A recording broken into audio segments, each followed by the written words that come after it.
Magandang umaga, mga kazens.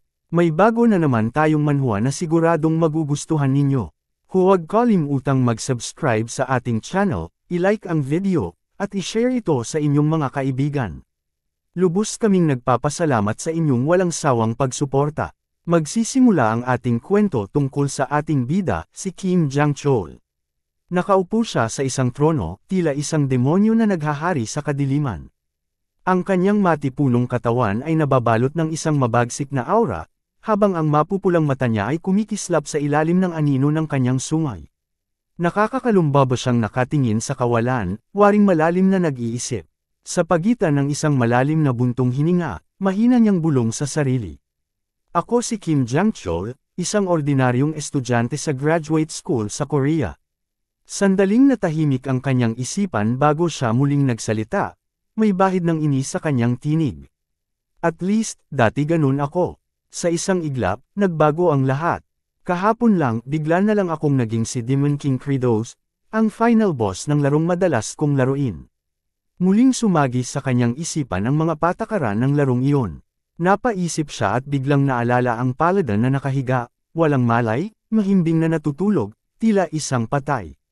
Ang layunin ng larong Paladin of Blood, ay buhayin ng sinaunang bayani na mahimbing ng natutulog, bulong niya habang inaalala ang figure. Nakasimangot siya dahil sa kanyang sitwasyon at dagdag pa nito na, alam mo, kalimutan na lang. Wala rin namang silbi ang ipaliwanag pa ang lahat ng ito. Madilim ang ekspresyon ng ating bida. Habang humihinga siya ng malalim, naglabasan ng usok mula sa kanyang bibig. Ngunit bago pa niya mapag-isipan ang susunod na hakbang, biglang bumukas ang pinto ng kanyang silid. Isang lalaki ang pumasok at humarap sa kanya, dahan-dahang lumalapit sa kanyang kinauupuan. Tulad niya, may mahahabang tenga rin ito at may maliliit na sungay. Lord Kratos, magalang nitong bati sa bayuko bilang pagpapakita ng paggalang. Sa harap niya ay nakatayo ang kanyang katuwang na si Zephyros, isang mandirigmang nasa antas na 15. Sa malumanay ngunit matatag na tinig, iniulat niya, ang lahat ng paghahanda para sa nalalapit na digmaan ay natapos na, aking Panginoon. Isang pulutong ng iba't ibang klase ng halimaw ang nagtipon sa labas ng kastilyo. Karamihan sa kanila ay mga dambuhalang dragon, ang kanilang mga pakpak ay nililiman ng lupa habang ang apoy sa kanilang mga bunganga ay nagbabanta ng paglipol. Kasama rin sa hukbo ang mga nilalang na may balat na parang matitigas na kaliskis, mga reptilyang may 4 na paa, matatalas na kuko, at nagliliwanag na mga mata na mistulang nag-aapoy sa galit. Isang lalaki ang lumitaw, kasabay ng malamig at nakakatakot na halakhak. Hinugot niya ang kanyang sandata, handang pumatay. Sa harapan ng hukbo, nakatayo ang prinsipe ng mga gutom sa dugo, si Asurat, antas 534. Matalim ang kanyang tingin, at sa kanyang mukha ay mababakas ang matinding kasabikan. Tapusin na natin ang ating kagutuman sa malakihang pagsupil na ito, aniya, habang ang kanyang mga mata ay nagliliwanag sa matinding pagnanasa sa labanan. Dagdag pa niya, ang trahedya ng ating kapanganakan sa isang tigang na lupain. Ang sakit ng pagiging napilitang kainin ng ating sariling lahi. Ngayong gabi, tayo ang magiging hukom ng kapalaran. Sa di kalayuan, isang babae ang nakatayo, balot ng makapal na baluti. Matalim ang kanyang tingin habang mahigpit na nakakapit sa kanyang sandata. May matulis siyang mga tenga, isang tanda ng kanyang lahi at maraming mga kamay na puro sandata. Siya ang Cold Monarch, si Sergei, antas 531. Sa galit na tinig, sumigaw ang isang halimaw, gumawa tayo ng kasaysayang mananatili magpakailanman. Pilas-pilasin ang mga tao, durugan ang mga elf, sa di kalayuan, isang lalaki na may antay-para ang nakatayo ng matuwid.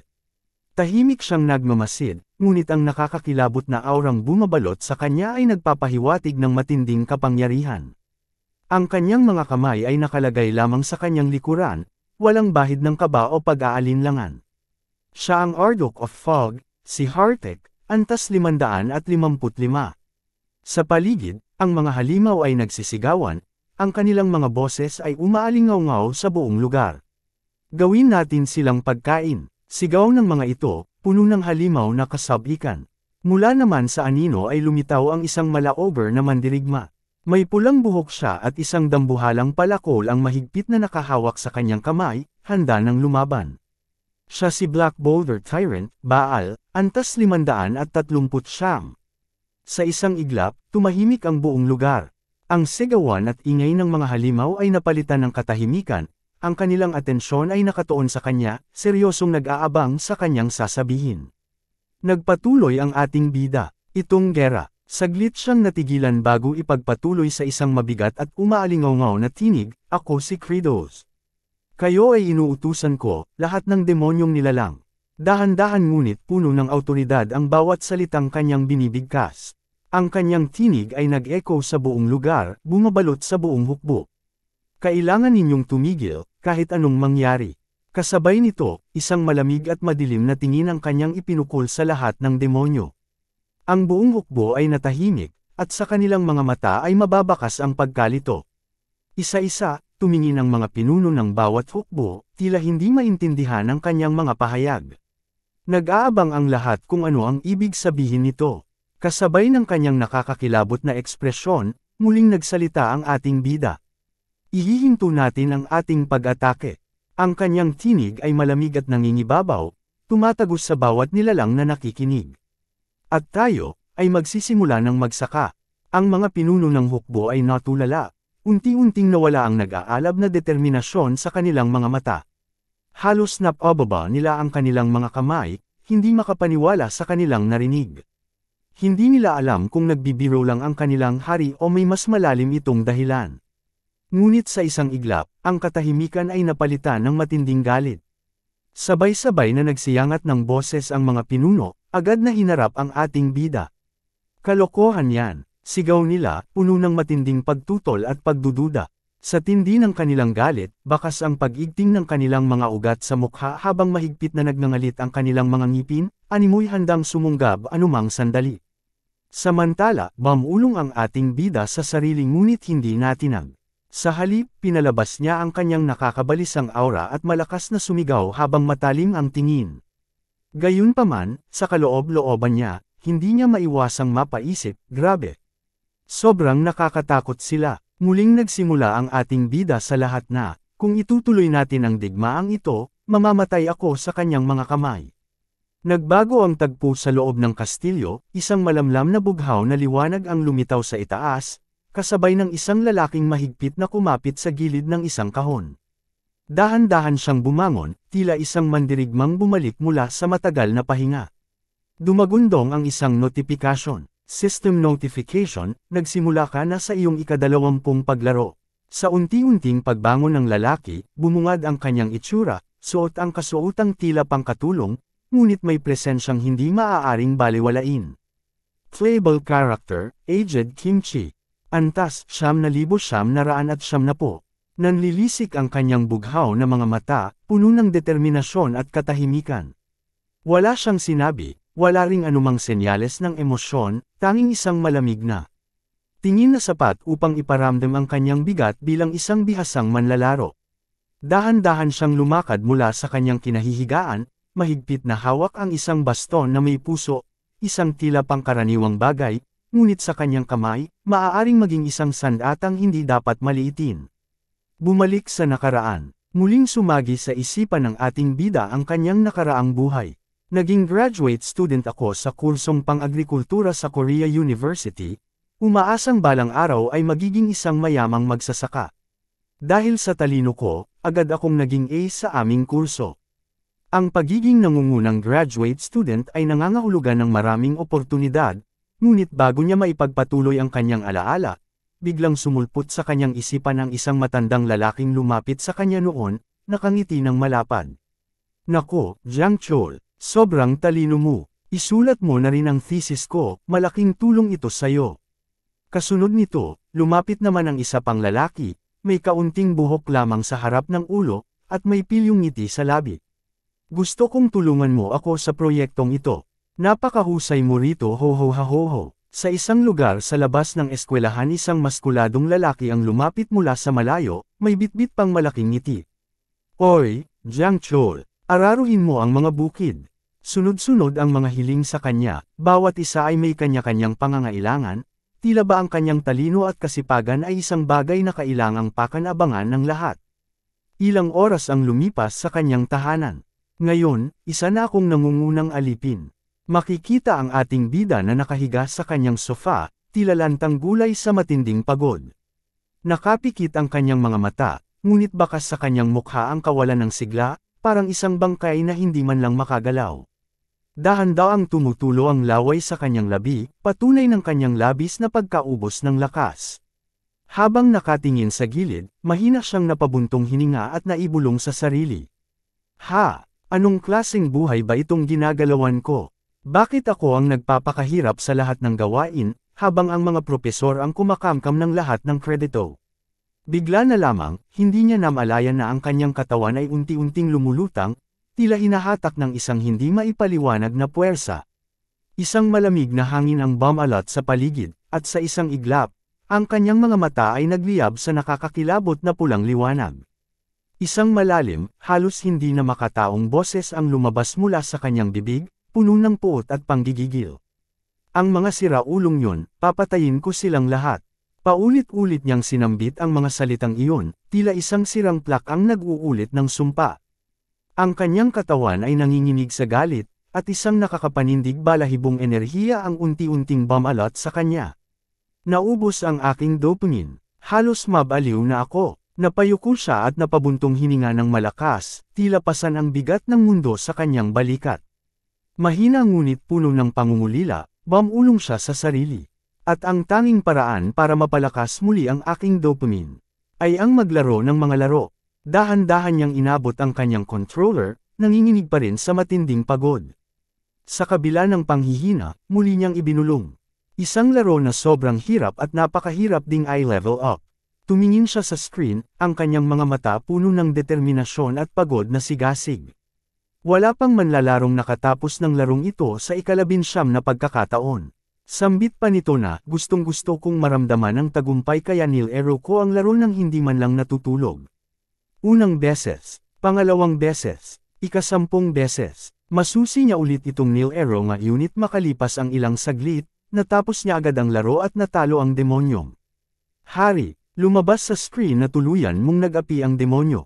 At sa gayon, ako ang naging kauna-unahang tao na nakatapos ng Paladin of Blood sa ika-19 na pagkakataon. Makikita sa kanyang mukha ang pinaghalong inis at pagkadismaya, ngunit pilit niyang pinapangiti ang sarili. Tulala siyang nakatitig sa screen, habang unti-unting bumibigat ang kanyang mga talukap. Ang pagod na matagal niyang binaliwala ay ngayoy dumadagok sa kanya. Hehe, masaya ako. Isang pilit na tawa ang lumabas sa kanyang labi, mahina, walang sigla. Ako, ang pinakamalakas sa mundo. Ngunit kahit sa sarili niyang pandinig, tunog hangkag ang kanyang mga salita. Para bang isang kasinungaling ang pilit niyang pinaniniwalaan. Napayuko siya, saka marahang bumulong sa sarili. Ang ika-20 na paglalaro, magiging mas mahirap, mas brutal. Kailangan ko munang mag-level up bago ko ito subukan. Huminga siya ng malalim, tila nilalasap ang bigat ng realidad. Kahit pagod, kahit halos maubos na ang kanyang lakas, hindi niya magawang huminto. Ako, ang pinakamalakas. Ngunit sa bawat pag-ulit ng mga salitang iyon, unti-unting lumalabo ang sigla sa kanyang tinig. Para bang sa kabila ng lahat ng tagumpay, isang matinding kakulangan ang bumabagabag sa kanya, at sa katahimikan ng silid, tanging ang malamlam niyang tawa ang nanatili. Binuksan niya ang kanyang sistema, at sa harap ng kanyang mga mata ay lumitaw ang kanyang kagamitan at kasalukuyang antas. Nakatingin siya sa kanyang karakter, isang mandirigmang may suot na kasuotan na kahawig ng kay Sailor Moon, na tila isang kakatwang pagpili para sa isang laro ng dugo at digmaan. Habang pinagmamasdan niya ito, napabuntong hininga siya at marahang bumulong. Ang max level ay 9,999, kaya tigilan na natin ang pag-level up. Napailing siya, hindi alam kung matatawa o malulungkot sa sariling sinabi. Ilang taon na nga ba ang ginugol niya sa larong ito? Ilang taon kaya ang nasayang ko rito? Kahit ano na. Hehe, isang mapait na ngiti ang lumabas sa kanyang labi, pero bago pa siya tuluyang malunod sa sarili niyang mga iniisip, biglang lumabas ang isang notification sa screen. Nais mo bang simulan muli ang laro para sa ika-20 na pagkakataon? Saglit siyang natulala. Pinagmasdan niya ang kumikislap na teksto sa harapan niya, ang pagpipili ang magpatuloy o tuluyang huminto. Napahinga siya ng malalim, itinukod ang mga seko sa kanyang binti, at dahan-daang inabot ang kontrol.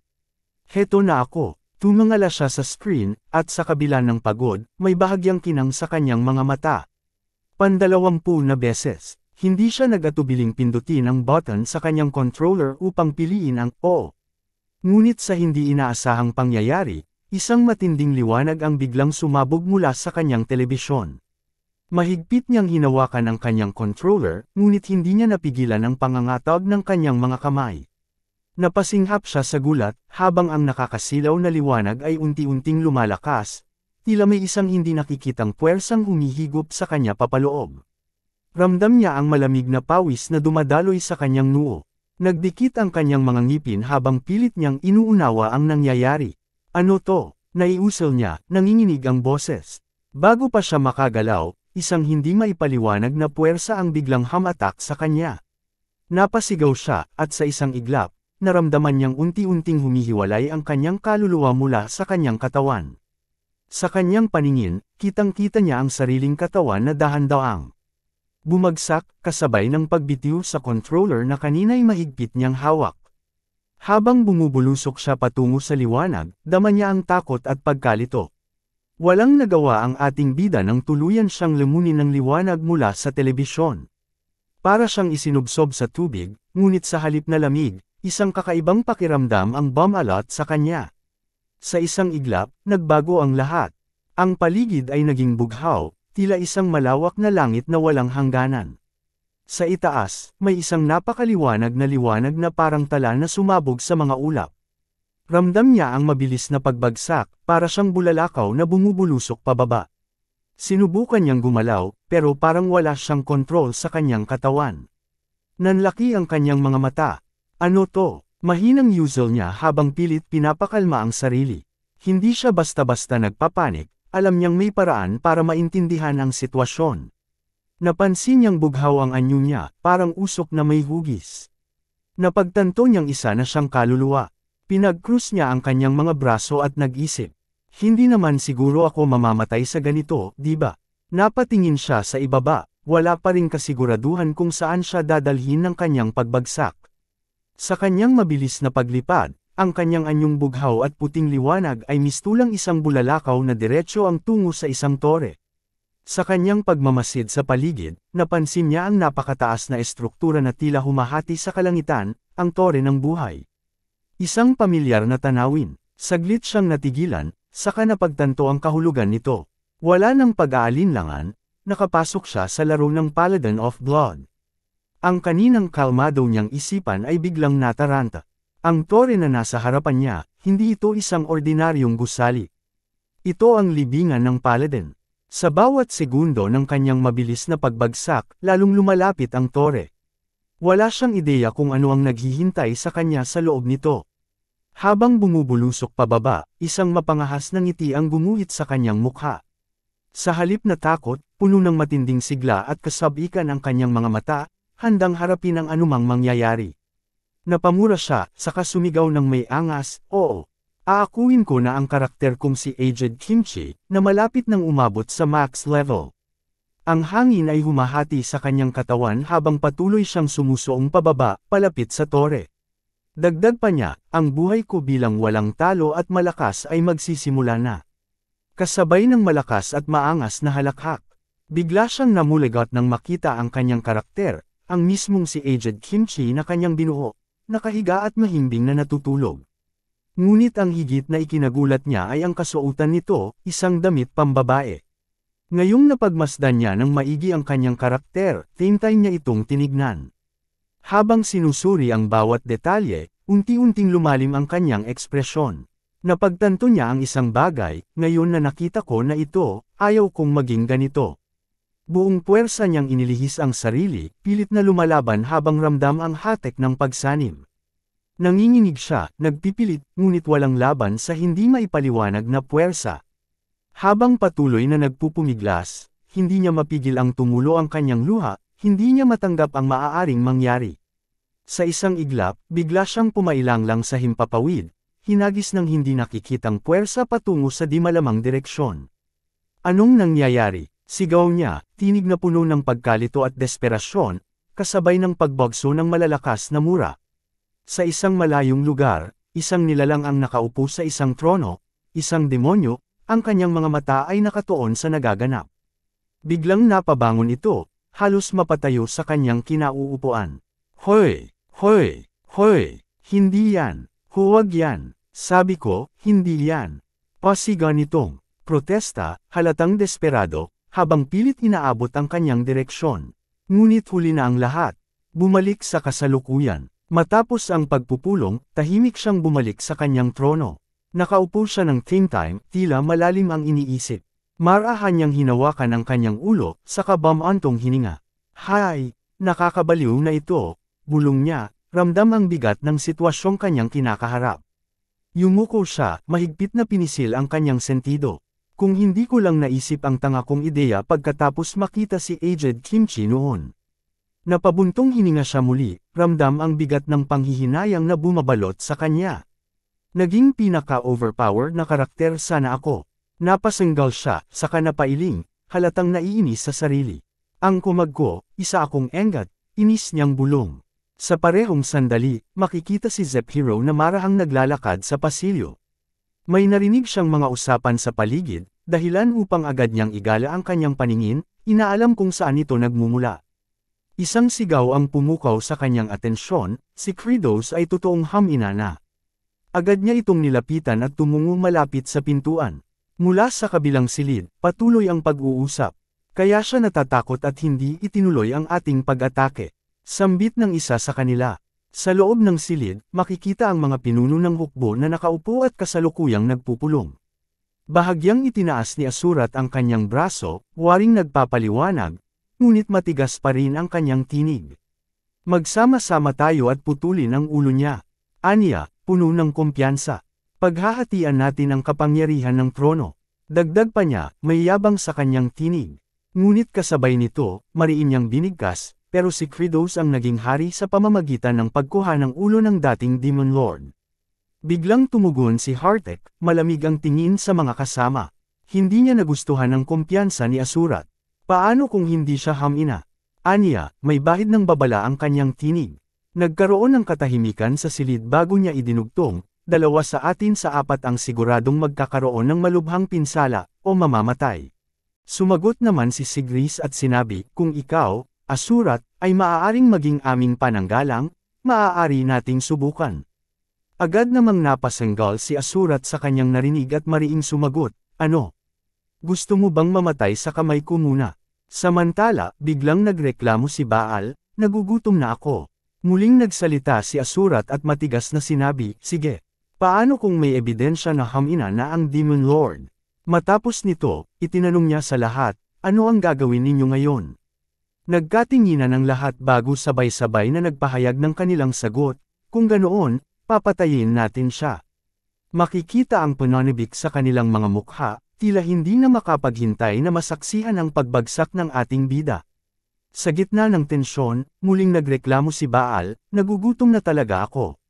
Ngunit hindi nila alam na sa labas ng silid, may isang figurang tahimik na nakikinig, si Zephiro. Samantala, sa labas ng kastilyo, ang pulang langit na animoy dugo ay patuloy na sumisinag. Bumalik si Zephiro sa loob ng silid ng kanyang hari, dala ang mabibigat na balitang kanyang narinig. Pagpasok niya, agad siyang nagulat, lubusang bumagsak ang moral ng ating hukbo, saad nito ng may pag-aalinlangan. Dumami ang mga kaso ng pag-atake at pagkakainan sa loob mismo ng ating hanay, dugtong pa niya, bahagyang yumuko bilang respeto. At mayroon ding mga umalis sa lupain ng mga demonyo nang hindi nagpaalam, wika pa nito, tinapunan ng sulyap ang kanyang hari, naghihintay ng tugon. Ngunit sa kabila ng kanyang ulat, nanatiling walang kibo ang kanyang hari. Nakaupo ito sa trono, nakatukod ang mga siko sa gilid habang nakalumbaba. Malalim ang iniisip at tila walang bahid ng pag-aalala sa mukha. Saglit na tumahimik si Zephiro bago muling binalikan ang kanyang narinig. Napalunok siya bago muling nagsalita, galit na galit ang 4 na dakilang general ng mga demonyo, sambit nito ng may bahagyang kaba. Sinasabi nilang hamina ka na, dagdag pa niya, bahagyang humakbang palapit. At nagbabalak silang magsanib puwersa upang pugutan ka ng ulo, wika pa nito sa seryosong tinig. Sa kabila ng lahat, nanatiling tahimik ang ating bida. Hindi man lang nito iniangat ang tingin o nagpakita ng reaksyon, tila isang bagyong naghihintay lamang ng tamang sandali upang sumabog. Ayon ang akala ni Zephiro, pero sa isip-isip ng ating bida, kung sabay-sabay nila akong atakihin, tiyak na mamamatay ako. Kung magmukha akong mahina, mamamatay ako. Napakunot noo siya, may alalahanin. Hindi niya alam kung bakit, pero biglang bumigat ang kanyang pakiramdam. Napabuntong hininga siya nang hindi namamalayan. Sandali, paano naman ang pinatandang kimchi? Dahil hindi ko ito napasa kamay, isa na lang ba itong bangkay? Sambit nito sa sarili, muling bumilis ang tibok ng kanyang puso. Kung ganoon, wala na siyang ibang pagpipilian. Muli itong nagwika sa isip niya na, kung ganoon, mas mabuting sugurin na lang ang mundo ng tao. Sa gitna ng kanyang pag-iisip, lumapit si Zephiro sa kanya, may dalang pulang bilog na tila isang kristal, nangangislap na parang dugo. Nagsambit ito na, at ito ay isang video ng libingan ng Paladin. Itinapat ni Zephiro ang kristal, at sa loob nito ay lumitaw ang isang malagim na imahe, isang lugar na tila bumangon mula sa mismong impyerno. Inihayag nito sa ating bida na, ipinadala ito ni General Agnia. Pagsilip niya sa pulang bowl ang kristal, nakita ng ating bida ang isang brutal na pagpatay. Sa loob ng mahiwagang larawan, walang habas na pinaghahampas ni Kimchi ang isang demonyo. Sa kabila ng labis na paghihirap, itinaas ng biktima ang kanyang kamay, nagmamakaawang huminto ito at humihingi ng tulong. Sa gitna ng karahasan, lumapit ang kanyang dating karakter sa laro, nakapambabaing kasuotan, at pahawak na sa lalaki. Napakunot noo ito at, nagtanong, ano ang binabalak mo? Saad nito, ngunit sa isang iglap, tuluyan nitong dinukot ang mga mata ng kawawang demonyo. Nanlamig ang ating bida sa nasaksihan. Kasabay nito, isang malakas na sigaw mula sa isa sa kanyang mga halimaw ang yumanig sa paligid. Halos hindi siya makagalaw, napako siya sa kanyang kinauupuan habang patuloy na nakatitig sa malagim na pangyayari. Nang hilakbot siya sa matinding kabrutalan ni Kimchi. Habang matalim ang kanyang titig sa video, napahawak siya sa ulo, nanginginig sa takot. Hindi iyon uubra, saad niya, parang laro lang iyon ng isang siraulong tao. Ayokong makaharap ang taong iyon, wika pa niya, habang nararamdaman ang malamig na pawis na dumadaloy sa kanyang noo. Dagdag pa ng ating bida, kailangang manatili ako rito anuman ang mangyari. Napayuko siya habang ang mga siko ay nakapatong sa kanyang binti, nag-isip ng malalim. Saad niya sa sarili na, sa ganitong sitwasyon, alinman sa magmukha akong mahina o piliin kong sumuko, tiyak na papatayin ako ng 4 na dakilang general ng demonyo. Sambit ulit sa sarili na, at kung susugod naman ako sa mundo ng tao, dudukutan ni matandang Kimchi ang aking mga mata at papatayin ako.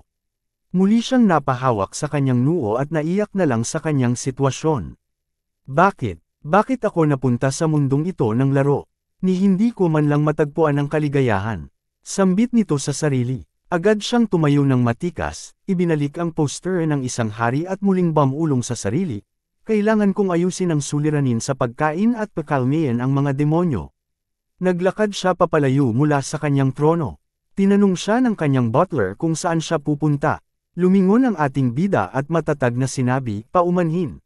Pupunta ako sa mga lupain na maaaring pagsakahan. Napasimangot naman si Zephyros, halatang nagtataka sa sinabi ng ating bida. Napansin ito ng ating bida at may bahagyang pagtataka ring nagtanong, bakit? Bumulong si Zephyros, seryosong nagsabi, Panginoong Kridos, ikaw ay makasarili, mayabang, at wala kang kahit anong asal. Para sa'yo na magsabi ng paumanhin. Nakakadiri at nakakatakot yan. Huwag mong gawin yan. Nagulat ang ating bida. Hindi niya inakalang may ganoon palang tingin sa kanya si Zephyros. Ano bang problema niya? Sinusubukan ba niyang galitin ako? Palagi ba siyang ganito? Naalala niya kung paano minsang lumitaw si Zephyros bago ang laban sa hari ng demonyo, walang paliwanag, ngunit dahil doon, lalo lamang itong naging tanyag, sambit pa ng ating bida. Biglang sumagi sa isipan ng ating bida ang dati niyang paglalaro nito. Sa eksenang iyon, biglang lumitaw sa harapan niya si Zephyros at binigkas ang kanyang linya. Oh, dakilang paladin! Ayaw nang lumaban ng hari ng demonyo.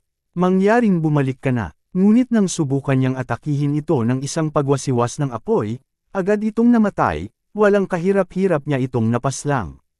Sa huling sandali nito, mahina nitong winika. Aking kamahalang demonyo, patawarin mo ako sa aking kahinaan, hindi kita na ipagtanggol. Unti-unting naglaho ang katawan nito, tila isang ilaw na unti-unting nawawala na parang usok. Kung kaya't inisip ng mga manlalaro na siya ay alinman sa lubos na tapat sa Demon Lord o tunay na nirerespeto ito. Habang siya'y nag-iisip, biglang sumingit si Zephyros, walang pagbabago sa malamig at seryoso nitong ekspresyon. Ang pagkakamali mo sa pagkakataong ito ay walang kapantay. Tumigil sandali ang ating bida, bahagyang tinitigan si Zephyros. Wala ni bahagyang emosyon sa mukha nito, ngunit ang bawat salitang binitiwan ay mabigat. Hindi pa ako nakatagpo ng isang Demon Lord na nawala ang ganoong kalaking tiwala mula sa mga demonyo. Bahagyang kumunat ang noo ng ating bida. Ang lalaking ito, sobrang nakakairita. Alam niyang hindi panunuya ang tono nito, ngunit tila ba isang hindi matatawarang katotohanan ang ipinupukol sa kanya. Lumapit si Zephyros, hawak ang isang panulat at maliit na kwaderno. Wala pa ring pagbabago sa kanyang ekspresyon, tila ba sinusuri lamang ang sitwasyon. Gusto mong magsaka sa lupain ng mga demonyo. Turan nito sa ating bida. Hindi ko alam na ang memorya mo ay kasing hinalang ng sa isang kalapati. Walang pagbabago sa kanyang tinig, diretso, walang emosyon, ngunit parang punyal na tumarak sa isipan ng ating bida. Seryoso ka ba? Tanong ng ating bida, bad trip na ito kay Zephiro. Alam mo naman siguro na ako ang Panginoon ng mga demonyo, hindi ba? Huwag mo akong sagaran, saad ni Jiang. Ngunit sa halip na matakot, tumingin lamang si Zephiro at malamig na sumagot. Hindi, ako lang ay magpapatuloy. Napaisip ang ating bida, bakit hindi ito natatakot sa kanya. Tuloy-tuloy lamang itong nagsalita. Pareho kayong dating mga Demon Lord, at pati ikaw mismo ay sinubukan ng magsaka sa lupaing ito, hindi ba? Pinagpatuloy pa nito, dahil sa matinding at matayog na pagbabago ng temperatura, dapat ay alam muna, walang anumang tumutubo sa lupaing ito, tama. Saglit na katahimikan ang bomb-alot sa pagitan nila bago seryosong tumugon ang ating bida. Alam ko, ang lupain na ito ay tinatawag na lupain ng kamatayan. Pero sa aking kakayahan at kasanayan, may posibilidad na kaya kong iligtas ito, sagot niya habang matalim ang tingin kay Zephiro. Alam ng ating bida sa kanyang sarili na sobrang ayaw niya ng magsaka, pero sa ngayon, ang tanging mahalaga ay ang kanyang kaligtasan. Agad siyang lumuhad at hinawakan ng lupa, maingat na sinusuri ito. Samantala, si Zephiro ay napapaisip kung ano ang ginagawa ng kanyang Panginoon. Habang binubungkal niya ito gamit ang kanyang kamay, bigla niyang sinubo ang lupa at tinikman. Isang nakakabahalang ekspresyon ang lumitaw sa kanyang mukha bago niya ito ibinuga. Samantala, si Zephiro ay walang imik na itinatala ang bawat kilos ng kanyang Panginoon. Ang mahal na Panginoong demonyo, isa ng pulubi na kumakain ng lupa, bulong nito habang patuloy na nagsusulat. Napasanggal ang ating bida at galit na lumingon sa kanyang butler. Ano ba yung sinusulat-sulat mo dyan? Pwede bang tumigil ka? Inis niyang sigaw. Ngunit kalmado lang na tumugon si Zephiro. Ginagampanan ko lang ang aking tungkulin. Ang pagtatala ng mga kronika ng Demon Lord ay mahalaga, pagkatapos ng lahat. Dugtong pa nito, ang kakayahan ng Demon Lord na matindaan ang mga bagay ay tiyak na hamina na. Napasanggal muli ang ating bida, napapailing sa kanyang sarili. Ang hirap niyang pakisamahan. Ibinalik niya ang tingin sa lupa at seryosong nag-isip. Sa anumang kaso, ang lupa rito ay tiyak na walang sustansya. Wala rin itong nitrogen. Saglit siyang napaisip tungkol sa kahalagahan ng nitrogen bago muling bumigkas. Isang elementong lubos na kinakailangan para sa paglaki ng mga halaman. Ngunit ang mga halaman ay hindi kayang gamitin ang nitrogen sa hangin ng mag-isa, kahit na ito ay bumubuo ng 78% ng atmosfera. Patuloy niyang ipinaliwanag, tila kinakausap ang sarili. Dahil ang mga atomo nito ay bumubuo ng matibay na triple bond, halos imposible para sa kanila na sumailalim sa mga kemikal na reaksyon. Biglang sumariwa sa kanyang isipan ang mga lupain ng mga tao at kung paano nila nalampasan ang ganitong suliranin. Kaya naman, nakabuo ang sangkatauhan ng proseso ng nitrogen fixation sa pamamagitan ng chemical engineering, aniya, may bahagyang paghanga sa ideya na nagresulta sa malaking pagtaas ng produksyon ng pagkain. Ngunit agad din siyang bumalik sa realidad. Gawin iyon dito. Imposible. Wala namang anumang maaaring gamitin bilang pundasyon para sa pagsasaka. Bulong niya, ramdam ang bigat ng sitwasyon. Napabulong siya sa kanyang isipan habang hinihimas ang kanyang baba. Ibig sabihin, kailangan nating gamitin ang mekanismo ng nitrogen fixation sa kalikasan. Bigla siyang nakaisip ng isang bagay, isang napakahalagang elemento ng prosesong ito, ang kidlat. Gamit ang mataas nitong boltahe, ang nitrogen ay now oxidized at nagiging nitrite. Paliwanag niya sa sarili. Pagkatapos, ito ay humahalo sa ulan at nasisipsip ng lupa. Sa sandaling iyon, isang alaala ang sumagi sa kanyang isipan. Ang teknik ng Demon Lord na si Kratos. Naalala niya ang laban nila noon, ang brutal na estilo ng pakikipaglaban ni Kratos, ang kakaibang galaw nito, at ang paraan ng pagsugat sa sarili upang mailabas ang dugo mula sa kanyang mga kamao. At ang nakakatakot nitong atake, Bloody Strike. Muling bumalik sa kanyang isipan ang laban nilang dalawa. Noon, agad siyang natalo matapos mahuli sa bitag ng malakas na pag-atake ni Kratos, isang ataking naglabas ng napakaraming gintong kuryente. Sumasabog ito ng sabay ang kidlat at halumigmig. Isa itong teknik na ginawa para lumikha ng matabang lupa. Sa sandaling iyon, bumaling siya kay Zep-Hero. Lumayo ka. Walang tanong-tanong, agad na umatras si Zep-Hero habang siya naman ay tumingin sa lupa. Kailangan niyang subukan. Sinugatan niya ang kanyang mga kamay, ginaya ang eksaktong galaw ni Kratos. Ngunit sa mismong sandaling damaloy ang sakit, agad siyang napasinghap. Impyerno naman, ginagamit ng baliw na Demon Lord na to ang teknik na to palagi. Seryoso ba siya? Ang sakit sobra. Habang kinakaya ang hapdi, bigla niyang naramdaman ang matalim na titig mula sa kanyang likuran. Dahan-dahan siyang lumingon, at doon niya nakita ang kanyang mga general. Makikita sa kanilang mabagsik na tingin ang duda at panlilibak. Bumubulong ang ilan sa kanila, tila nagkukumpirma sa isa't isa. Hamina na siya, hindi niya kailangang marinig ng buo ang kanilang usapan, sapat na ang kanilang mga mata. Minamate siya ng sarili niyang mga tauhan. Napanganga siya nang mapansin niyang nakatingin sa kanya ang kanyang mga general. Alam niyang minamatyagan siya ng mga ito, inaalam kung tuluyan na ba siyang hamina. Agad siyang kinabahan, ramdam ang panlalamig ng kanyang katawan. Sa kaloob-looban niya, napasigaw siya sa takot. Samantala, si Zep-Hero ay walang pag-aalinlangang nagpahayag. 100% sigurado, lubusan ka ng hamina. Parang biglang bumagsak ang mundo niya. Siguradong isa siyang mamamatay tao. Ang plano niya ay udyukan ako, tapos patayin. Ngunit hindi siya maaaring magpahuli. Mas mabuti na to kaysa mamatay. Heto na ako. Muli niyang sinugatan ang sarili. Sa kabila ng matinding sakit, pinwersa niya ang kanyang katawan hanggang sa bumugso ang dugo mula sa kanyang mga sugat. Bloody Strike. Sigaw niya, puno ng galit at determinasyon. Agad niyang ibinato ang kanyang atake sa lupa. Bumagsak ang dugo, nagkalat sa paligid, at sa sobrang lakas ng kanyang emosyon, ang kanyang mukha ay napuno ng puot. Iwinasiwas niya ang kanyang mga kamay patungo sa lupa, ang kanyang dugo ay tumalsik sa tigang na lupa. Ngunit walang nangyari. Sa tabi niya, si Zep-Hero ay nanunood lamang, hindi gumagalaw ni bahagya. Napahawak siya sa kanyang kamao, napangiwi sa sakit.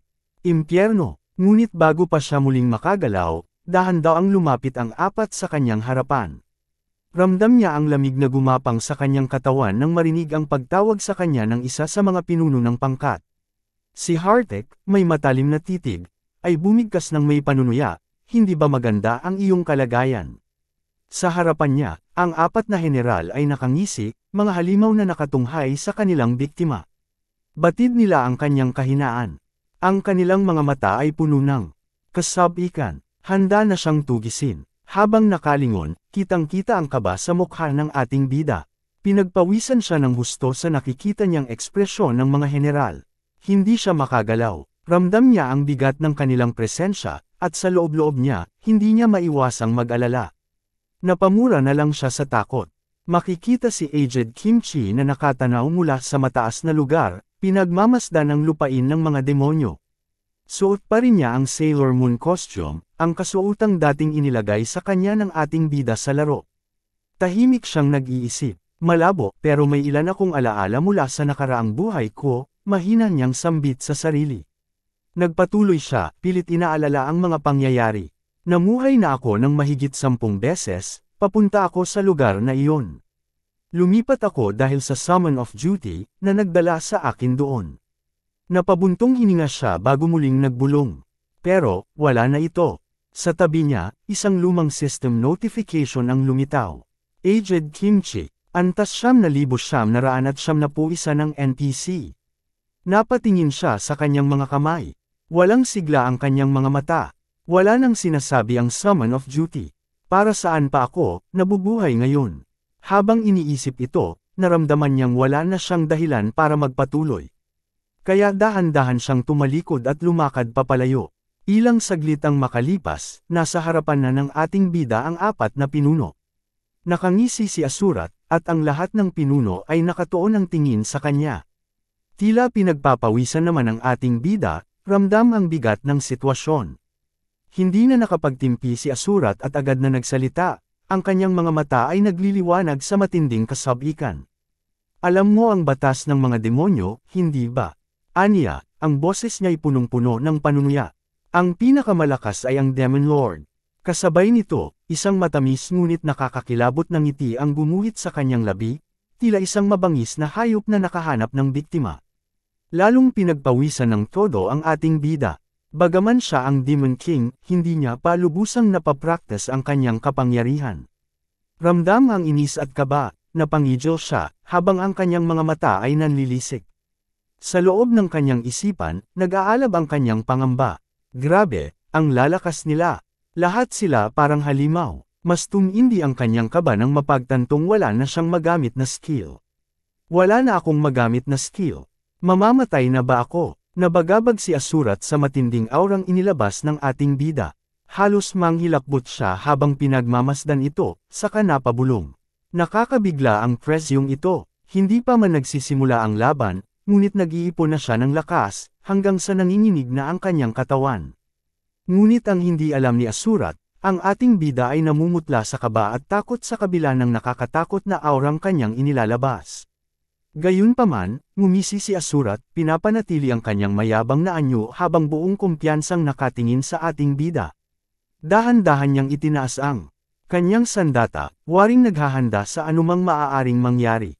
Samantala, ang kanyang mga kasama sa likuran ay hindi makeably ang takot, ang presyon ng aurang bamalot sa paligid ay tila isang mabigat na tanikala na pumipigil sa kanilang pagkilos. Ang iba sa kanila ay napaatras, nanginginig, at halos mapadikit na sa punong nakatayo sa gilid. Ngunit si Asurat, sa kabila ng lahat, ay nanatiling kalmado. Nang lingunin niya ang kanyang 3 kasama, pansamantala siyang natigilan. Sa loob ng ilang segundo, hindi siya nakakilos. Napansin niyang kahit sila ay nag-aalinlangan na. Nanlamig si Asurat at pinagpawisan ng todo nang mapansin ang kakaibang kinikilos ng kanyang mga kasama. Agad siyang nagtanong, ano ang nangyayari sa inyo? Ngunit sa loob-loob ng 3, isang tahimik na kasunduan ang nabuo. Tingnan natin kung paano kalalaban. At sasali lang kami kung may pagkakataon. Tumagaktak ang pawis ni Asurat sa matinding pagkabigla. Parang isang aso siyang naiwan sa harapan, habang ang kanyang mga kasamang pinuno ay tila nagtatago sa kanyang likuran. Mga duwag, sigaw niya sa isip pero wala siyang magawa kundi tanggapin ang sitwasyon. Bigla namang napamulagat ang ating bida at si Asurat ng isang kalmadong tinig ang pumailan lang sa kanilang likuran. Mukhang handa na ang laban. Ito ay si Zypher, ang butler. Sa parehong sandali, isang malaking screen ang lumitaw sa likuran niya. Dito makikita ang libu-libong halimaw na hindi makapaghintay sa nalalapit na labanan. Sa isang maharlikang tono, inihayag ni Zypher, batay sa matagal ng tradisyon ng mga demonyo, ang lahat ng laban ay hanggang kamatayan. Walang susuko. Napangisi ang ating bida. Tingnan mo to, ang bilis kumilos. Samantalang si Asurat, na biglang natabunan ng kaba, ay napaatras ng bahagya. Sandali lang, pero wala nang atrasan. Bigla niyang itinaas ang kanyang sandata, ang mga matay matalim na nakatitig sa ating bida. Sa isip niya, pilit niyang pinapalakas ang kanyang loob. Hindi ako dapat matakot, kaya kung manalo, mahina na siya. Pero sa kabila ng kanyang determinasyon, hindi niya mapigilan ang panginginig ng kanyang kamay. Habang pilit na ipinapakita ni Jiang ang kanyang mabangis na anyo, hindi niya mapigilan ang matinding kaba na unti-unting bumabalot sa kanyang loob. Ramdam niya ang bigat ng presyon sa paligid, at kahit anong pilit niyang kontrolin ang sarili, nanginginig pa rin ang kanyang katawan. Kanina lang, buo ang tiwala ko sa sarili ko. Ako ang Demon Lord, pero bakit ganito? Akala ko'y walang makakatapat sa akin, pero ramdam ko ang agwat namin. Nagngangalit ang kanyang mga ngipin habang pinipilit niyang pigilan ang takot na bumabalot sa kanya. Sa panlabas, isa siyang matikas at matapang na mandirigma, ngunit sa loob ay parang may halimaw na kumakain sa kanyang kumpiyansa. Samantala, sa paningin ng kanyang kalaban, tila nag-aalab sa galit ang Demon Lord. Sa isang iglap, sumugod si Asurat, nanlilisik ang mga mata at buong puwersang sumisigaw, "Ito na ako."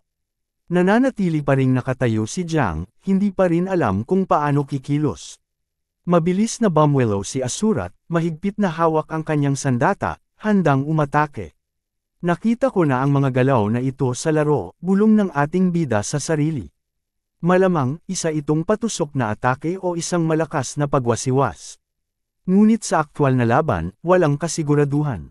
Wala siyang tiyak na paraan para iwasan ang atake nang hindi nalalagay sa panganib. Napaatras siya, dama ang kaba habang palapit ng palapit ang matinding atake ni Asurat. Pagkalipas ng ilang segundo, mabilis na sumugod si Asurat at inilusong ang kanyang espada sa isang matinding pagtusok. Sa isang iglap, kusa namang gumalaw ang katawan ni Jiang, isang likas na reaksyon na hindi niya inasahan. Mabilis siyang umilag pa kanan, halos hindi makapaniwala sa kanyang sariling ginawa. Paano ko naiwasan iyon? Tanong niya sa sarili habang nakatutok ang kanyang tingin kay Asurat. Ngunit hindi pa tapos ang laban. Muling pumwesto si Asurat, naghahanda sa panibagong pag-atake. Ang kanyang kaliwang paa ay nakaturo palabas. Ibig sabihin, tiyak na gagamit siya ng isang pagsaksak. Dahan-daang sumiksik sa isipan ni Jiang ang alaala ng mga laban niya noon sa laro. Alam niya ito. Muling nagbalik sa kanya ang eksaktong galaw ni Asurat, parehong-pareho sa nakasanayan niyang labanan sa virtual na mundo. Ito ang eksaktong galaw niya. Isang mabilis na pag-atake ang pinakawalan ni Asurat, ngunit sa isang iglap, madali lang itong naiwasan ng ating bida. Kitang-kita ang inis sa mukha ng kalaban habang muli itong bumwelo, mas determinado kaysa kanina. Samantala, ang ating bida ay nanatiling kalmado, hindi bumibitaw ang tingin sa bawat kilos ng kanyang kalaban. Sa kabila ng distansya, sinisiyasat niya ang galaw ni Asurat, tila nag-aabang ng isang tiyak na pagkakataon. Sa di kalayuan, nakatunghay ang mga pinuno, tahimik ngunit puno ng pagtataka. Hindi makapaniwala si Hartek sa kanyang nasasaksihan. Ano ba ang ginagawa niya? Naisip niya, sa paningin niya, tila hindi pa seryoso ang ating bida sa laban. Bagkus, parang pinagbibigyan lang nito si Asurat, hinahayaan itong umatake ng paulit-ulit habang pinag-aaralan ang kilos nito. Kung gugustuhin niya, kaya niyang punitin ang mga kamay ni Asurat sa isang pag-atake lang, saad ni Hartek sa sarili. Tumugon naman si Sergey, bakit kaya hindi niya ginagawa? Hintayin natin. Magmasid lang tayo at tingnan natin kung ano ang plano niya. Sa arena, muling sumugod si Asurat, buong lakas na humiwa ng matalim na atake patungo sa ating bida. Sa isang iglap, isang nakakasilaw na liwanag ang lumabas mula sa kanyang espada, tanda ng napakalakas na enerhiya. Ngunit walang hirap itong naiwasan ng ating bida. Isang hakbang paatras, isang liko pa kanan, madali, walang kahit anong pag-aalinlangan. Habang patuloy niyang pinagmamasdan si Asurat, isang bulong ang lumabas sa kanyang bibig. Ano ba talaga ang nangyayari? Muling sumagi sa kanyang isip ang isang katotohanang pilit niyang inuunawa. Ang bawat galaw niya, parehas na parehas sa laro. Noong una niyang makaharap si Asurat sa laro, labis siyang nagulat. Masyadong mabilis, masyadong unpredictable. Ginagamit nito ang mga hindi pangkaraniwang galaw, mga peking atake na wala sa tiyempo, malalawak na pag-atake na halos imposibleng maiwasan. Sa unang pagkikita nila, namatay siya. Sa pangalawa, muli siyang natalo. Sa pangatlo, at sa ika-10 beses. Paulit-ulit siyang nabigo, ngunit ngayon, sa totoong buhay, hawak niya ang isang bagay na wala siya noon, karanasan. Sa wakas, matapos ang napakaraming pagkabigo, sa ika-128 kong pagtatangka, nagawa kong talunin siya sa unang pagkakataon. Mula noon, ang bawat pag-atake niya ay tila nagbagal sa aking paningin. Madali ko nang naiilagan ang kanyang mga galaw, mabilis, pabago-bago, ngunit wala nang takot sa aking puso. Para akong isang hangin na dumadaloy sa bawat puwang ng kanyang atake, magaan at walang kahirap-hirap. Habang pinagmamasdan ko siya ngayon, hindi ko mapigil ang mapangiti. Sa susunod na 19 na ulit kong paglaro, hindi lang basta ko siya natalo, ganap kong pagtatawanan siya sa pamamagitan ng isang no-hit run. Wala siyang laban. Habang tahimik na nagmumuni-muni ang ating bida, muling sumugod si Asurat, dala ang matinding inis. Halatang hindi na nito mapigilan ang kanyang galit, ngunit sa kabila ng lahat, nanatiling kalmado ang ating bida.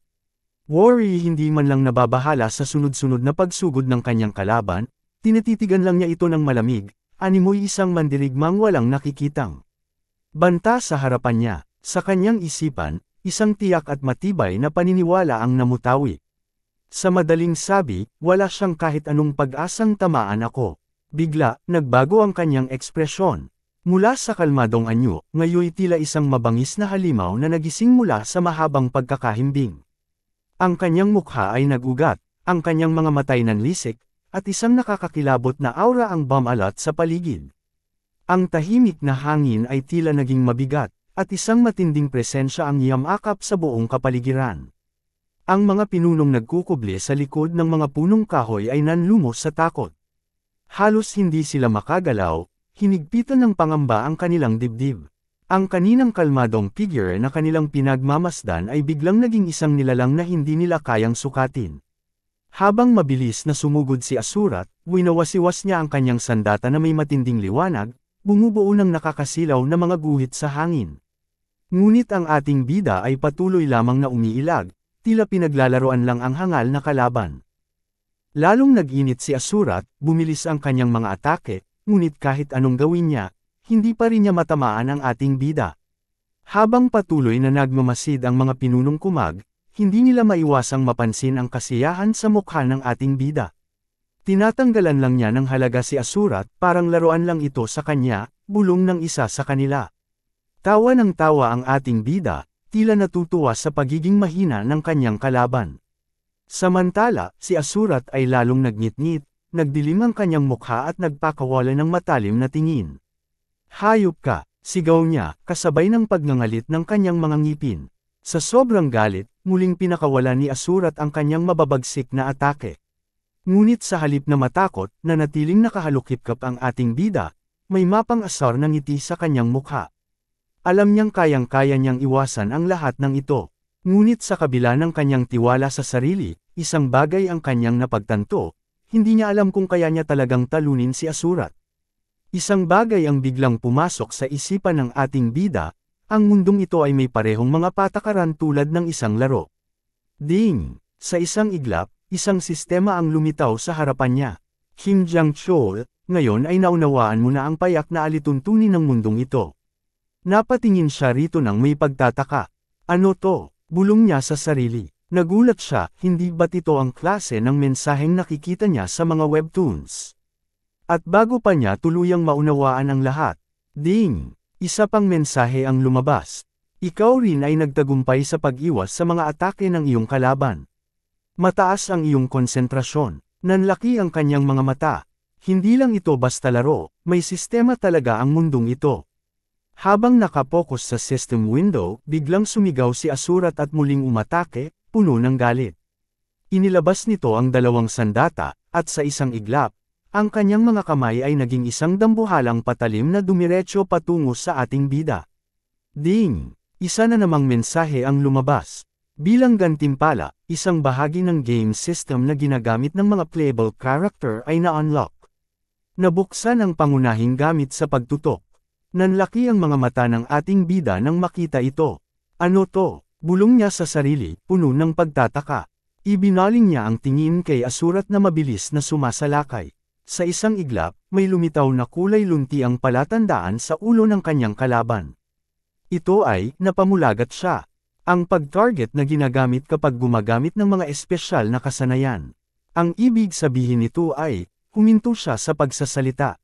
Mabilis niyang pinagtapat ang kanyang mga kamay at same time na nag-concentrate. Biglang lumabas ang tila kidlat na dugong dumadaloy mula sa kanyang mga palad. Mabilis siyang humarap kay Asurat at sumigaw, "Bloody Strike." Sa isang iglap, isang matinding pagpapakawala ng dugong enerhiya ang tumalsik mula sa kanyang mga kamay, diretso kay Asurat. Isang gintong liwanag ang bumalot sa atake, tila apoy na kumikidlat habang dumudurog sa ere. Sa sobrang lapit ng atake, hindi na ito naiwasan ni Asurat. Isang nakakakilabot na sigaw ang pumailan lang habang ang kanyang katawan ay sinlamon ng kapangyarihan ng ating bida, tila ba isang nilalang na nasusunog mula sa loob. Samantala, ang mga kumag na pinuno ng hukbo ay hindi makagalaw. Pinagpawisan sila ng malamig habang nanginginig na pinagmamasdan ang eksena. Nanlaki ang kanilang mga mata sa lakas ng atakeng nagpakawala ng nakakasilaw na liwanag sa buong paligid. Sa kabilang banda, ang mga manunood ay nagbunyi. Dumadagandong ang buong lugar sa lakas ng sigawan nila habang pinapanood ang ating bida at si Asurat sa screen. Oo, yan na yun. Kratos, ang galing. Sigawan nila habang nagbubunyi, patuloy na sumisigaw ng papuri sa ating bida. Dahan-daang lumapit ang ating bida, ang kanyang mga matay namumula sa galit. Tahimik niyang pinagmamasdan si Asurat, na ngayoy tila isang nilalang na nabasag. Ang kanyang katawan ay nagbitak-bitak sa kulay ginto habang patuloy na umuusok, unti-unting nilalamon ng matinding enerhiya. Napaubo si Asurat, nakaluhod ito sa lupa habang nanginginig ang buong katawan. Ang kanyang mga mata ay namuti, waring-wala ng malay ngunit patuloy pa ring humihinga. Samantala, ang ating bida ay nap-icon. Hindi siya makapaniwala, buhay pa rin si Asurat matapos tamaan ng kanyang bloody strike. Sa laro, dapat ay mabilis na namamatay ang isang kalaban sa ganitong klaseng atake. Nagngit-ngit ang kanyang mga ngipin sa inis. Putik. Ang bilis niyang makarecover, kaya agad niyang mababawi ang enerhiya niya. Dahil sa tindi ng kanyang galit, hindi na siya nagdalawang isip. Muling pinakawala ng ating bida ang isang malakas na atake. Isang nakakapanindig balahibong enerhiya ng apoy at kuryente ang bumalot kay Asurat. Nangisay ang katawan nito sa matinding hagupit ng kapangyarihan. Kahit wala na halos itong ulirat, ramdam pa rin ang nakapapasong sakit na dumadaloy sa kanyang laman. Samantala, ang tatlong pinuno na kanina pa nagmamasid ay nanlaki ang mga mata sa matinding takot. Hindi na sila makagalaw, ramdam ang malamig na pawis na bumababa sa kanilang mga pisngi. Napalunok si Sergei at bumulong sa sarili, inaatake niya ito hanggang sa puntong hindi mamamatay si Asurat, pero magdurusa siya sa matinding sakit. Sa isip-isip ng ating bida, hindi pa rin siya patay. Ano pa ang kailangan kong gawin? Bulong niya sa sarili habang pinagmamasdan ang nakahandusay na katawan ni Asurat sa lupa, unti-unting umuusok. Ding! Muling lumabas ang sistema at ipinahayag. Tinanggal mo ang lahat ng damit ni Asurat, at siya ay ganap ng hubad. Saglit na tumigil ang ating bida, nanliit ang mga mata bago nagsalita ng may matinding inis. Ano itong random na mensahe? Pwede bang huwag kayong magsalita na parang isa akong manyok? Sigaw niya. Ding! Isa pang mensahe ang lumabas. Isang bagong sistema ang na-unlock. Na-unlock ang pagtanggal ng baluti sa inventaryo. Nanliit ang bilog ng kanyang mga mata habang tinitingnan ng bagong kakayahan. Ano to? May magandang baluti kaya sa loob nito. Bulong niya, pero nang buksan niya ang kanyang inventaryo, agad siyang nanas. Ano to? Laman lang ng inventaryo ko ay ang mga damit na suot ko. Bukod doon, wala nang iba. Bumantong hininga siya bago muling ibinaling ang tingin sa sunog na katawan ni Asurat. Kailangan ko muna siyang alisin. Hindi ako ganoon kalakas, kaya hindi ko siya kayang patayin. Magaling ang kakayahan niyang mag-recover, kaya siguradong babangon siya pagkatapos ng ilang sandali. Habang pinagmamasdan niya ito, bigla siyang may napansin. Naningkit ang kanyang mga mata. Sandali lang. Muling lumabas ang marka ng pagtutok sa likuran ni Asurat. Dahil hindi pa siya patay, kaya ko pa rin siyang atakihin. Napaisip siya, sa kaunti-unting lumitaw ang isang mapanuksong ngiti sa kanyang labi. Maaari ko rin ipagpatuloy ang pagbitaw ng madugong mga hampas. Sa biglang aliw, isang ideya ang pumasok sa kanyang isipan. Napanganga siya at napabulalas. Maaari kong punuin ng napakaraming nitrogen ang lupa. Mabilis siyang tumayo ng tuwid, saka mayabang na idineklara. Oo, ako ang pinakamatalino. Matapos ang matinding laban nila ni Asurat, muling ibinaling ng ating bida ang tingin sa mga general. Mababakas sa kanilang mga mukha ang takot matapos masaksihan ang kanyang kapangyarihan. Bumulong siya sa sarili, takot na sila sa akin. Isang ideya ang biglang sumagi sa kanyang isipan. Mukhang magandang subukan ito. Agad niyang tinawag si Sergey, na agad namang tumugon, bagamat kinakikitaan ng pag-aalinlangan. Hindi pa rin ito umaalis sa likod ng puno, Worry nagdadalawang isip lumapit.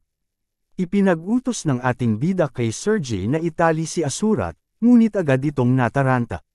Hindi niya gustong hawakan ang lalaking nakahubad. Sa isip-isip niya, sinusubukan ba akong pahiyain ng bida? Pati si Asurat, sabay niya kaming pinapahiya. Sa huli, nagawa nilang itali si Asurat sa isang kahoy na krus. Wala na itong malay matapos ang sunod-sunod na mabibigat na atake ng ating bida. Habang nakatali si Asurat, malamig na sinabi ng ating bida, ang unang hakbang, maghanda ng lightning rod. Nakahimbing ang dating malakas na mandirigma, sunog ang balat dahil sa matinding kidlat. Ngunit sa hindi inaasahang pagkakataon, bigla itong damilat at hamalakhak ng nakakapangilabot. Ang kanyang nanlilisik na mga mata ay punong-puno ng galit at kapangyarihan. Ako ang walang kamatayang Asura, sigaw nito. Sa isang iglap, ganap na siyang gumaling. Ikaw nga ay talagang hamina. Hindi mo ako mapapatay gamit lang ang bloody strike. Napangisi ang ating bida. Sa pagkakataong ito, siguradong puputulan ko ang ulo mo. Sa isang mabilis na kilos, inihanda niya ang pangalawang hakbang. Umatake ng bloody strike. Sigaw niya. Isang gintong kidlat ang damapo sa buong katawan ni Asurat, nagdulot ng hindi pangkaraniwang enerhiya sa paligid. Muli, bumulong ang ating bida, sa pamamagitan nito, maaari kong i-oxidize ang nitrogen sa hangin upang maging nitrite. Hindi pa siya tapos. Sa malamig na tinig, inutusan niya si Hartek, gumawa ng makapal na hamog. Nagulat si Hartek. Ano? Tanong niya, ngunit napangisi rin siya kalaunan. Hindi niya inakala na ganito katalino ang ating bida. Gusto mo bang basahin ang buong lugar na ito para mas masakit ang tama ng kidlat? Tila ba may natutunan siyang bagong bagay sa araw na ito, isang nakakamangha at malikhain na paraan ng pagpapahirap. Agad sumunod si Hartek sa utos ng ating bida, inilabas ang makapal na hamog na unti-unting bumalat sa paligid. Kasabay nito, isang malalilang usok ang lumitaw at dahan-dahang naglabas ng tubig sa hangin. Ang pangatlong hakbang, ikalat ang hamog sa paligid, aniya, habang pinagmamasdan ang dahan-dahang paglawak ng makapal na ulap. At sa pang-apat na hakbang, isang utos na walang pag-aalinlangan, paulit-ulit na umatake ng kidlat. Sunod-sunod na gintong kidlat ang bumagsak sa katawan ni Asurat mula sa kamao ng ating bida, tumatama kay Asurat ng walang humpay. Makikita sa kanyang mukha ang matinding paghihirap habang kinukuryente ang kanyang katawan. Samantala, ang ating bida ay tila isang halimaw sa kanyang nakakatakot na anyo. Namumula ang kanyang mga mata sa matinding galit habang patuloy na nagpapalabas ng kanyang kapangyarihan. Masakit ba? Tanong niya sa malamig na tinig. Tahimik lamang na nanunood si Zip Hero sa brutal na pagpapahirap sa isang general, ngunit wala itong ipinakitang emosyon. Sa kabilang dako, ang ibang mga general ay nanatiling hindi makapagsalita, hindi sa takot kay Asurat, kundi sa galit at kalupitang ipinapakita ng ating bida. Hindi na mabilang ang mga atakeng pinakawalan ng ating bida. Ang dugo ay nagtatalsikan sa bawat tama ng kidlat. Si Asurat, tila nawalan na ng ulirat, hindi na maintindihan ang nangyayari sa kanyang katawan. Ngunit sa kabila ng karahasan, isang kakaibang saya ang mababakas sa ating bida. Astig, bulong niya sa sarili. Sa tulong nito, magagawa kong gawing matabang lupa ang lugar na ito gamit ang nitrogen. Kasabay nito, isang ideya ang pumasok sa kanyang isipan. Paano kung magkaroon ako ng masaganang ani? Sobrang nasasabik na ako. Ha. Muli niyang ibinaling ang tingin kay Asurat, na ngayoy halos lumuwa ang mga mata sa walang humpay na pag-atake. Ngunit hindi pa rin siya tumigil. Paulit-ulit, tila walang katapusan, hanggang sa tuluyan ng mawala ng malay si Asurat. Umusok ang kanyang katawan, halatang wala na itong lakas upang lumaban. Dahan-daang lumuhad ang ating bida, pinagmasdan ng lupa na ngayon naglalaman ng mga bakas ng matinding enerhiya. Mabuti, bulong niya, kailangan ko lang ipagpatuloy ang pag-infuse ng nitrogen gamit ang pamamaraang ito. Pinag-isipan niyang mabuti ang susunod na hakbang. Ang susunod ay ang pagpapabuti ng lupa. Ang maluwag na lupa na may monovalent na istruktura ay hindi nagpapapasok ng oxygen at hindi rin maayos ang pagdaloy ng tubig. Muling bumalik sa kanyang isipan ang kanyang mga natutunan. Para sa pagsasaka, ang malutong at butil-butil na istruktura ng lupa ang pinaka-ideal. Saglit siyang tumigil, bago tuluyang ipahayag ang kanyang plano. Kaya naman ang kailangan kong likhain ngayon ay, pataba. Dahan-dahan niyang itinaas ang kanyang ulo at tiningnan ang mga nakapaligid sa kanya. Sa isang nakakakilabot na tinig, sinabi niya, "Bigyan niyo ako ng dumi." Napako sa kinatatayuan ng tatlong general. Ang kanilang mga katawan ay natalsikan ng dugo at tubig, ngunit hindi iyon ang dahilan ng kanilang panginginig. Napabulong sila sa isa't isa, hindi makapaniwala sa narinig. Matapos niyang gawing ihawan si Asurat, gusto pa niyang ipahid ito sa dumi.